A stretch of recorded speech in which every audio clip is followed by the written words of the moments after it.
సంజయ్ అన్న ఇచ్చిన సైకిల్ మాకు చాలా ఉపయోగకరంగా ఉంటుందని ప్రభుత్వ పాఠశాల విద్యార్థులు అంటున్నారు.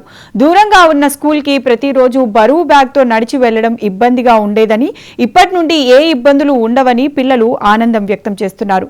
సైకిల్ తీసుకుని సైలెంట్ గా ఉండేది లేదని మా పేరెంట్స్ తో పాటు గ్రామస్తులకు సంజయ్ అన్న గురించి చెబుతామని స్టూడెంట్స్ అంటున్నారు. ప్రజలకు మంచి చేస్తున్న సంజయ్ అన్నకు ఈ సందర్భంగా వచ్చినప్పుడు అండగా ఉంటామని అంటున్న సైకిల్ తీసుకున్న ప్రభుత్వ పాఠశాల విద్యార్థులతో మా ప్రతినిధి Sudhakar face to face.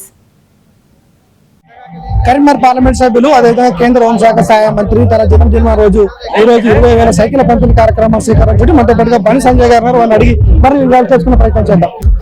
మాకందరికి 3 years స్ఫూర్తి గెలిపించినటువంటి ప్రజలకు సేవ చేయాలి, స్ఫూర్తిదాయకంగా నిలవాలని చెప్పి ఆలోచనతో వారు చెప్పారు కాబట్టి ఈరోజు ఈ కార్యక్రమాన్ని మనం ప్రారంభించడం జరిగింది.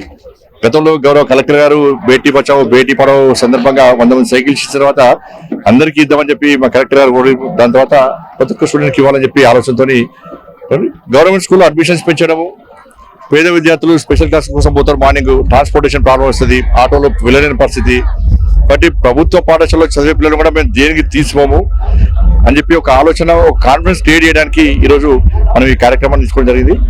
పిల్లలందరూ కూడా దీన్ని జాగ్రత్తగా, ఎలాంటి ప్రమాదాలు లేకుండా ఒక జాగ్రత్తగా వినియోగించుకోవాల్సిందిగా అప్పీల్ చేస్తాను. ఈ రోజు ఇలాంటి కార్యక్రమం చేయడం తనకెంతో సంతోషంగా ఉందని చెప్తాను. సంతోషంగా శ్రీనివాస్, కరీంనగర్.